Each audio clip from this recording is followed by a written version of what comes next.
Shahryar's anger flared immediately. He clenched his fists and, for a brief moment, almost struck her. But then, a different idea crossed his mind. Instead of confronting her verbally, he grabbed Tamina by the arm and pulled her onto the bed. His actions became bold, and to his shock, Tamina didn't resist. Instead, she smirked and said, "Well, finally, go on. You should have done this a long time ago." Hello, and welcome back to our channel. Today, we're diving into another shocking and unsettling real-life incident that will leave you speechless. This time, the story comes from Bhagalpur, a region in Bihar, India. It's a unique and controversial case involving an aunt who, feeling lonely due to her husband's struggles with diabetes, turned to someone unexpected, her own nephew, to fill the void. What's the full story behind this unusual and troubling situation? Stick around as we uncover all the details and take a closer look.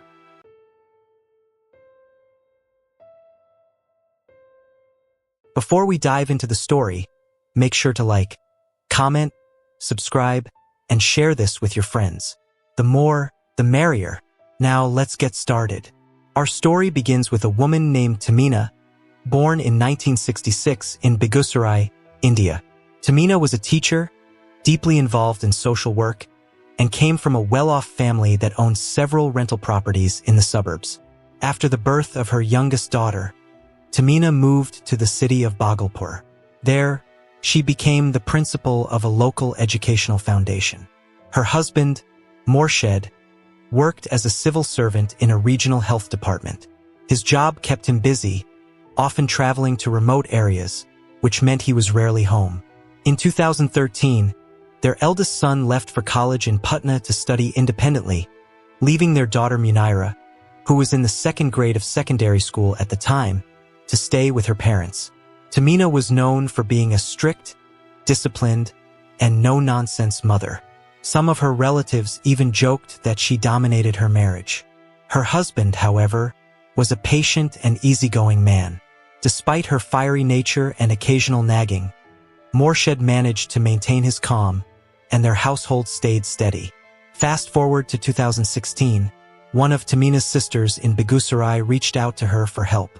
The sister's son, Shahryar, had been out of school for 2 years and was struggling to find work. At 21, Shahryar decided to visit his aunt in Bhagalpur, hoping she could provide him with a place to stay while he searched for jobs.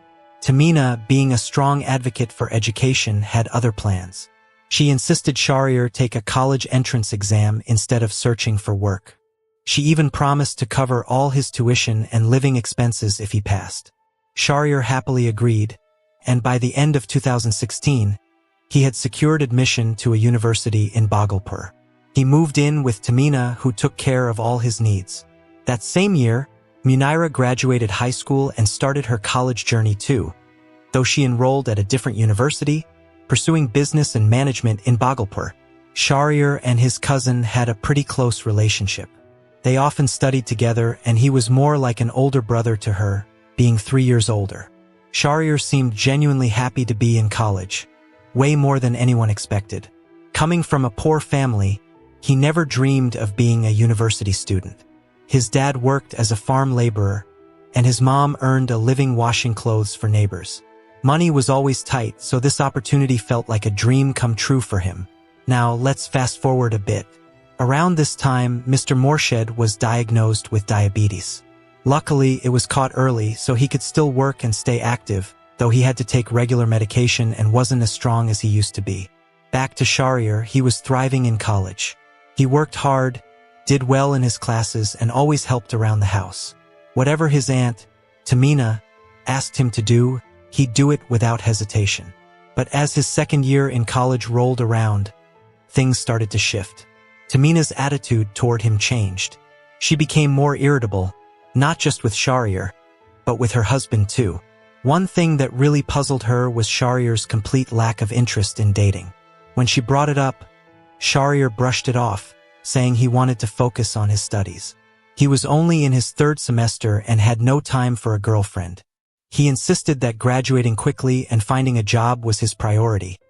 He wanted to help his struggling family back in the village. His dad wasn't in great health, so romance could wait. But Tamina wasn't buying it.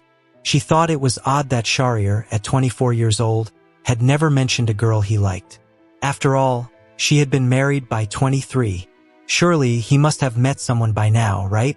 She kept pressing him, asking if he was secretly seeing someone. Shahryar, though, stuck to his story. He just hadn't met anyone suitable yet.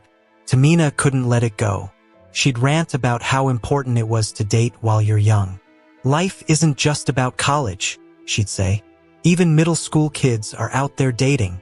But what really set her over the edge was when Shahryar's college buddy, Bashir, started coming over more often. They'd hang out in Shahryar's room, laughing and talking late into the night. This made Tamina's imagination run wild. She even brought it up with her daughter, Munira. Munira just laughed it off. "Mom, it's no big deal. Bashir's just his college friend," she said. "What do you expect him to do? Bring a girl home to hang out? Let her stay over? College is exhausting. It's nice to have a buddy to help with homework and relax with. I do the same thing with my friends. It's totally normal. You're overthinking this." But Tamina couldn't shake her suspicions. Bashir's visits, Shahryar's focus on school, his lack of interest in dating, it all felt off to her. Was she just overthinking? Or was there something more going on? One day in November 2016, everything came to a head. Tamina was furious when she spotted her nephew Shahryar at a bookstore near the market, with another guy. When he got home, she didn't hold back. "You're always with a guy," she snapped. "You study with guys, hang out with guys, even go to the bookstore with them. What's wrong with you? Don't you have any female friends? No wonder you don't have a girlfriend. You're always sticking to men. This isn't normal." Her words hit Shahryar like a ton of bricks. He never expected his aunt to think like that. Feeling cornered, he tried to explain himself in front of both his aunt and uncle. "I'm just focusing on my studies," he said, trying to keep his voice calm. "I hang out with friends who help me with school. Why don't I date? Because I know you're the one paying for everything, my education, my daily expenses. I need to focus so I can graduate quickly and not waste your kindness. Relationships can be messy, and I've seen my friends fight with their girlfriends, get distracted, and ruin their grades. I don't want that." Shahryar paused, then added, "And besides, have you ever seen me act weird with my friends? No, right?" But Tamina wasn't backing down. "You're over 23. How long are you planning to wait before you start dating?" She fired back. Shahryar sighed. "Exactly. I'm already 23. That's why I want to graduate as soon as possible so my younger siblings can get their turn to go to school." Tamina kept going, saying things like, "Boys should date. You should be a little wild sometimes." Eventually, Mr. Morshed had to step in to break up the argument. Only then did Tamina stomp off to her room, still grumbling under her breath. This whole incident really stuck with Shahryar.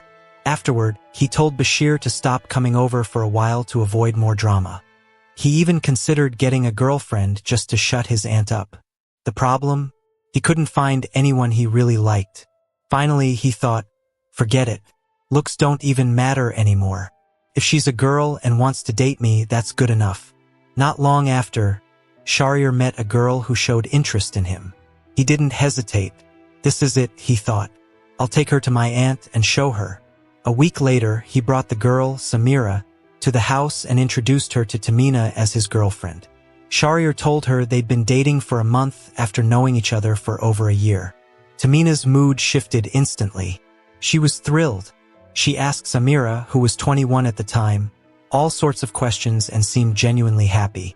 After that, Samira often dropped by to visit Tamina, even if it was just for a quick chat. Now, every Sunday night, Shahryar would go out, saying he was visiting Samira. By February 2017, he asked for permission again one evening around 7 p.m. to see her. This time, both Tamina and Morshed told him to bring her over more often, not just on weeknights. Shahryar agreed, saying he'd bring her by soon. Shahriyar's peace didn't last long. After getting a girlfriend and going out regularly, his aunt's attitude began to change. She became snappy and irritable, constantly finding reasons to scold him. Boys are supposed to help out at home, she would say. Instead, you're always out with your girlfriend. What's the point of paying for your expensive tuition if you're just wasting time? It's a loss for everyone. Her words left Shahryar confused. Back when he didn't have a girlfriend, his aunt insisted he needed to balance college with a social life. But now that he was dating, she made it sound like it was the worst decision he could have made. The tension in the house kept building, and even when Shahryar's uncle tried to defend him, he too became the target of her frustration. The stress took a toll on Uncle Morsh's health, and he eventually fell ill and had to be rushed to the hospital. While his uncle was undergoing treatment, Shahryar started spending less time at home. He felt trapped, always seen as the one at fault in his aunt's eyes. Feeling disappointed and unsupported, he tried to find a part-time job to fund his studies independently, but his efforts didn't lead anywhere. Occasionally, he visited his uncle at the hospital, but the visits were brief. Then, one evening in early February 2017, Shahryar came home after college and ran into his aunt. She immediately started nagging him again. He wanted to argue, especially when he realized his cousin Munira wasn't there because she was at the hospital with Uncle Morshed. But Shahryar held back, knowing that if he upset his aunt further, she might refuse to pay for his tuition. And if that happened, he would have to drop out of college. A thought he couldn't bear. It was around 10 p.m. when Tamina walked into Shahryar's room, her tone teasing as she said, "Tomorrow, why don't you take me to that girl's house? Samira, right? I want to ask her parents something. Is she really going to college? Or is she just going out every day? They probably already know you visit her all the time." Shahryar's anger flared immediately. He clenched his fists and, for a brief moment, almost struck her. But then, a different idea crossed his mind. Instead of confronting her verbally, he grabbed Tamina by the arm and pulled her onto the bed. His actions became bold, and to his shock, Tamina didn't resist. Instead, she smirked and said, "Well, finally, go on. You should have done this a long time ago." It seemed as if Tamina had been waiting for this moment. Lost in the tension of the moment, neither of them noticed that Munira, Tamina's daughter, had just returned home. Using her keys, she quietly entered the house and walked toward Shahryar's room, only to stop in her tracks at the doorway. The scene she stumbled upon left her frozen. There, in plain sight, were her mother and her cousin tangled together. Tears welled up in Munira's eyes as she silently backed away, her presence unnoticed by the two in the room. Shaking with disbelief and hurt, she turned and left the house, heading straight back to the hospital where her father was still recovering. It was early in the morning, around 7 a.m. in February 2017. After hearing his daughter's story and seeing Munira finally fall asleep on the sofa in the hospital ward, Mr. Morshed quietly slipped out. He hailed a taxi, made his way back to his house, and used his son Shahryar's spare key to get in. Once inside, he found his wife, Tamina, sleeping in Shahryar's room. She was fully dressed, holding on to Shahryar. Something in him snapped. Without a word, the 53-year-old walked straight to the kitchen, grabbed a knife, and returned with trembling hands. At that moment, Tamina woke up, startled. She quickly tried to explain, saying she had fallen asleep in Shahryar's room because they had been talking late into the night. But Morshed wasn't buying it. Fueled by rage and humiliation, he grabbed her hair and yelled at her, accusing her of betrayal. He was convinced her behavior stemmed from his inability to provide for her, something he attributed to his own failing health. But Shahryar, his own nephew, it was too much. Tamina fought back, biting Morshed's hand and shouting in frustration. She screamed that she turned to Shahryar because Morshed hadn't fulfilled her needs since his health declined due to diabetes. "You're not the man you used to be," she spat. Chaos ensued. Their argument turned into a violent struggle that spilled into the kitchen. The commotion was loud enough to wake Shahryar, who rushed in to find a horrific scene. His aunt lying on the floor, bleeding from several wounds. Panicked, Morshed barked at Shahryar to call the police and an ambulance. But by the time help arrived, it was too late. Tamina, 51, had succumbed to her injuries. At the trial, Morshed's account revealed years of pent-up resentment. He described enduring constant humiliation and control in his marriage. Instead of caring for me during my illness, he told investigators, "She insulted me, mocked my condition, and belittled me as a man."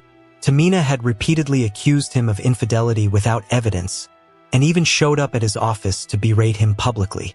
Once, she physically assaulted one of his female co-workers simply because their desks were close together. The co-worker, understandably shaken, eventually requested a transfer. For decades, Morshed swallowed his pride and endured Tamina's outbursts, but the events leading up to that morning had pushed him over the edge. Discovering her in Shahryar's room, especially after their daughter had witnessed such disgraceful behavior, was the final straw. Shahryar admitted her mistake and apologized to both her uncle and cousin. Munaira, her sister, was also there, visibly upset and angry. She scolded Shahryar, saying she should have ignored their mother's constant nagging instead of getting caught up in such a destructive relationship. Shahryar explained that it was Tamina who initiated things, emotionally pressuring him, and he had made a terrible mistake by giving in. Tearfully, he asked to be punished for his role in causing his uncle to commit such a tragic act. This argument became the cornerstone of Mr. Morshed's defense. His lawyer argued that the true guilty party was Shahryar, who had betrayed his family and set events in motion. Mr. Morshed, they claimed, was not a cold-blooded murderer but a victim of unbearable betrayal. In September 2017, the court reached its verdict. Mr. Morshed was found guilty of taking Tamina's life and sentenced to 25 years in prison. Shahryar, then 24, was charged under indecency laws and given a sentence of 15 months in prison. This decision stirred controversy among legal observers, many of whom felt Shahriyar's punishment was too severe. They argued that the court had failed to consider mitigating factors, such as Shahriyar's claim that Tamina had coerced him by exploiting his need for college money to secure his future. Testimonies from Shahriyar's friends supported the idea that he had been cornered by his aunt's manipulation.